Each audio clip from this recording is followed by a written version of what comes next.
and welcome to my channel. My name is Joan and this is Joan's Pointed Plate.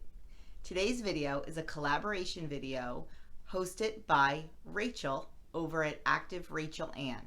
She came up with a fantastic idea for a bunch of us to get together and give you some strategies and some tips to stay on plan during this crazy quarantine time that we are living in.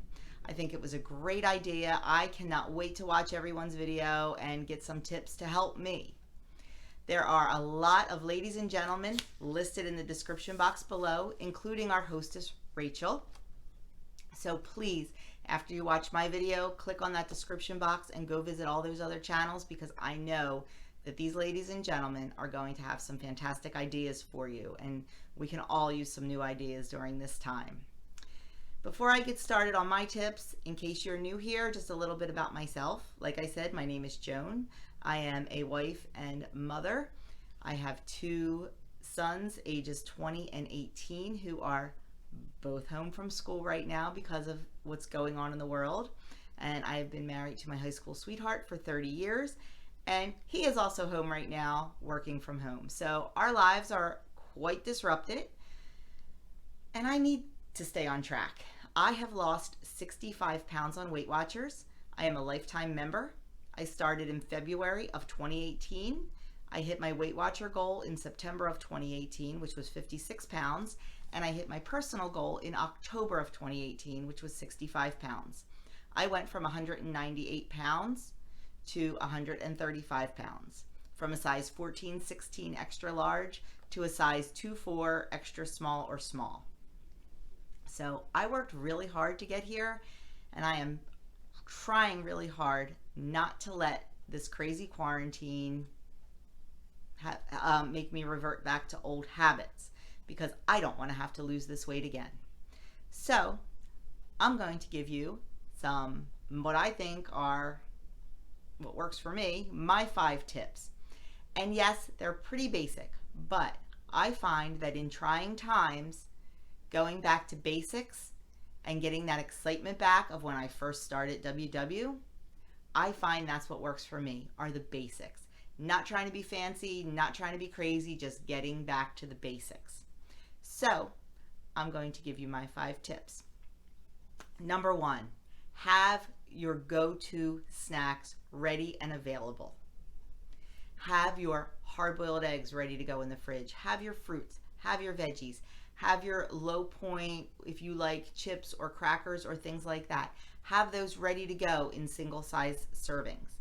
I know for me, one of my go-tos, definitely fruit and veggies, because I'm all about that.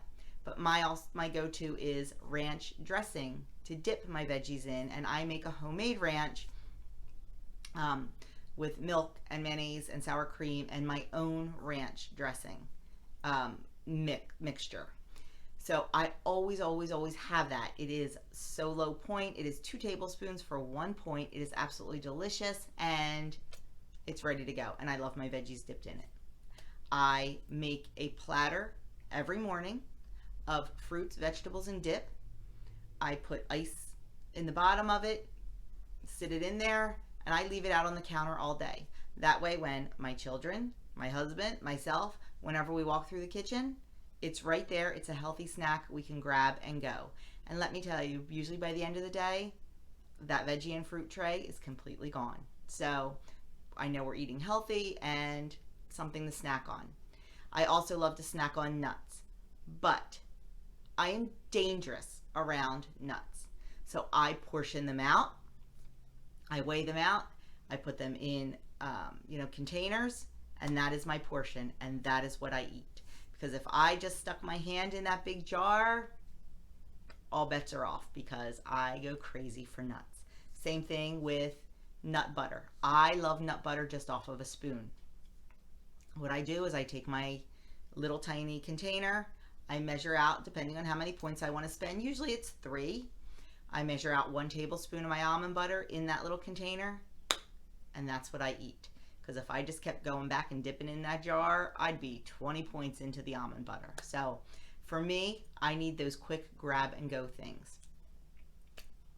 Now, I'm not saying not to have something fun like a brownie or some cookies, because You know what? We all need that in our lives, and have that and fit it in for sure. Just don't fit it in every day or several times a day, because we're going to end up back to where we were. But I am a huge proponent of eating what you love and loving what you eat, and nothing is off limits, because whatever you eat and whatever you do to lose your weight, you're going to have to do for the rest of your life to maintain that loss.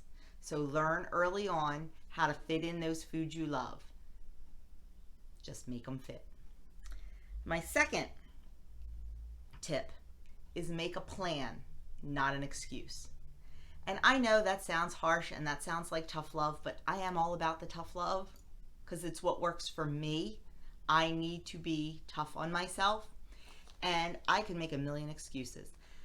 Well, I really couldn't get that at the grocery store, so I'll just have, this instead. Or, well, we're in a quarantine and we're in this crazy time, and, I'm so sad for my son who's a senior in high school, and I'm just going to say forget it, and I'm just going to do whatever I want.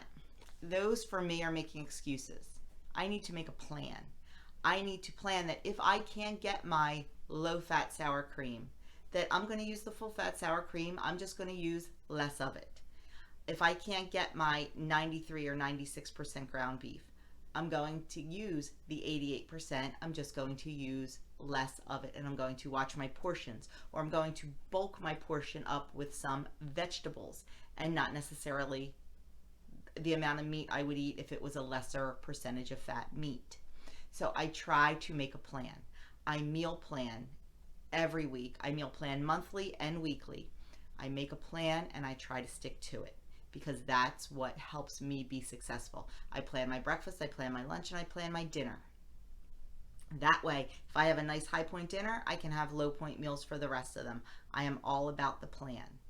It's much easier to make an excuse, and trust me, I've done it. But during this time, I need to make a plan and I need to stick to it, especially because I don't know about you guys, but where I am, groceries are not easy to come by. Meat is not easy to come by. Eggs are not easy to come by. Luckily, we have local butchers, so I don't have to rely on a grocery store. We have local produce places. I don't have to rely on a grocery store. So we are okay with that, but I have in the back of my mind that if I need to switch things up, I can do it. I can have a plan and I can do it. So definitely plan during this time. Number 3, give yourself some grace.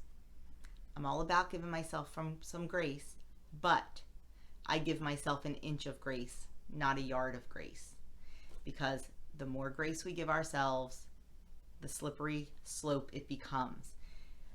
My son wanted to make brownies the other night, and he made brownies, and they were phenomenal. He made them from scratch. They were delicious.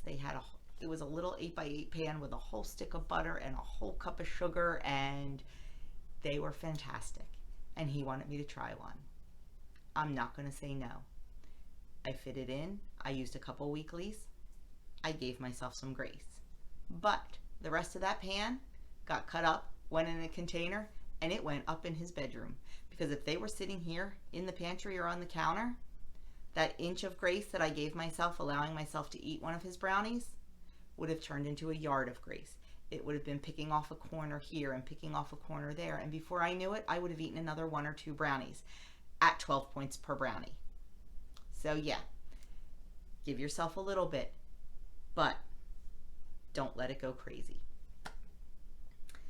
Number 4, find a new hobby or rekindle an old hobby.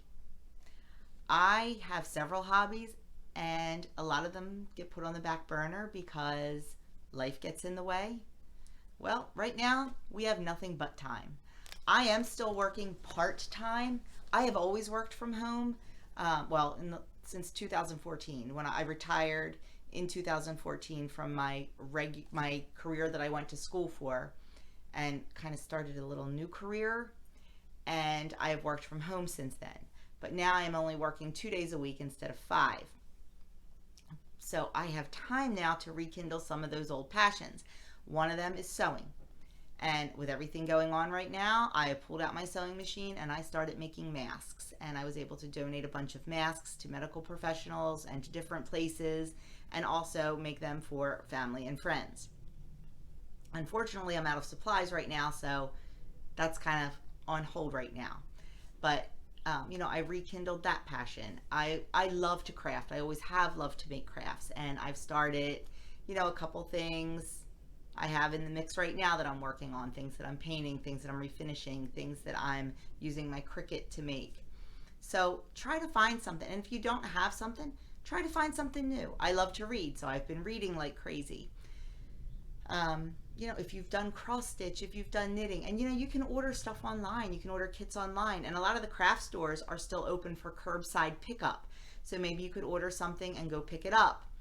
Just find something new, find a hobby that you love or a hobby that you used to love, and start doing it again, because once our hands are busy, we kind of forget about eating because we're not bored. We're not doing that boredom eating. And if I know, like if I'm cross stitching or crocheting or something, I don't want to eat because I don't want to get my hands dirty.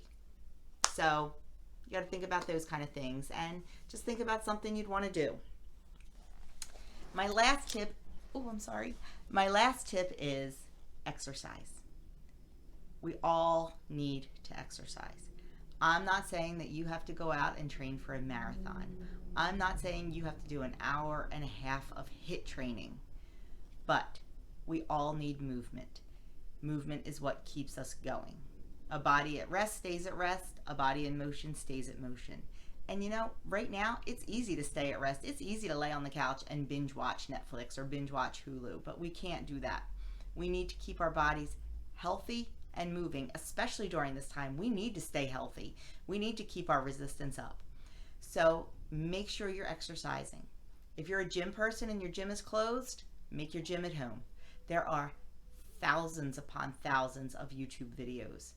If you like HIIT training, find some HIIT training videos. If you like weight training and have some stuff at home, continue doing it. If you like to run, perfect. Go outside and run. I am a runner and I do HIIT training. I've never stepped foot in a gym because I'm not a gym girl. I either run outside in my neighborhood, or if the weather's not good, I run downstairs on my treadmill. I do HIIT training videos on YouTube, and I also have a couple apps on my phone that I do HIIT training. So definitely keep moving. It makes you feel better, not only physically, but mentally. It releases endorphins, and it also just makes you feel accomplished. So definitely get some kind of movement in every day, whether it's yoga, whether it's just, walking. Walking is fantastic. And if you can't go outside to walk, there's lots of walking videos on TV, on YouTube. So definitely try to keep your exercise routine going. Like I said, it'll make you feel better. Now, there were my 5 top ones, but I am going to throw in a bonus number 6 one that you might laugh at, but like I said, this is what works for me. I stay in my normal routine. I am still getting up super early in the morning to work out. I am showering. I am doing my hair. I am putting my makeup on. I am getting dressed. I am getting dressed in what I would normally wear every day if we were not in a quarantine situation, which is a shirt and jeans. Yes, I am wearing jeans every day. I want to know that my jeans will still button. If I was wearing sweatpants or yoga pants or pajamas every day with an elastic waist, I might have a problem. But that's just me. Some people can do it and not have a problem. But I know if they were really comfy, yeah. My jeans are really comfy, and they still are, which is a good sign. But as soon as those jeans start getting tight, yeah. That's why I wear jeans every day. So, try to stick to your normal routine. If you get up, even if you're working from home, try to get up and shower and do your hair, and because you also feel better. You feel better about yourself, and when you feel better about yourself, you're going to make better decisions. So they were my 5 tips plus a bonus for staying on track during this quarantine. I hope you found some of them helpful, and I hope you are all staying very safe, very healthy, and if you can, stay home. Let's flatten this curve and let's get back to some semblance of normal, because I need the beach this summer and I really don't want to not go to the beach. So anyway, thank you so much for watching, and please don't forget to check out Rachel Ann, her channel, our hostess, and all the other ladies in the description box below, because I know them personally, most of them, and I know they are going to have fantastic content for you. If you are new to my channel, let me know how you found me in the comments below. And if you're new, please, I would love it if you would hit that subscribe button and the notification bell and become part of my YouTube community. I upload several times a week. I do several what I eat in a day videos. I do cook with me's. Every Wednesday, I do the meeting highlights from that week and my weekly weigh-in. I am lifetime and only need to weigh in once a month, but I still weigh in weekly because I need the accountability. Every Friday, I do my menu plan and my grocery haul. And plus, I just have some day in the life videos and some other videos. So I would love it if you would check out my channel. And like I said, if you like what you see, please subscribe and hit that notification bell. Have a fantastic day, everyone. And like I said, please stay safe and stay healthy. Bye-bye.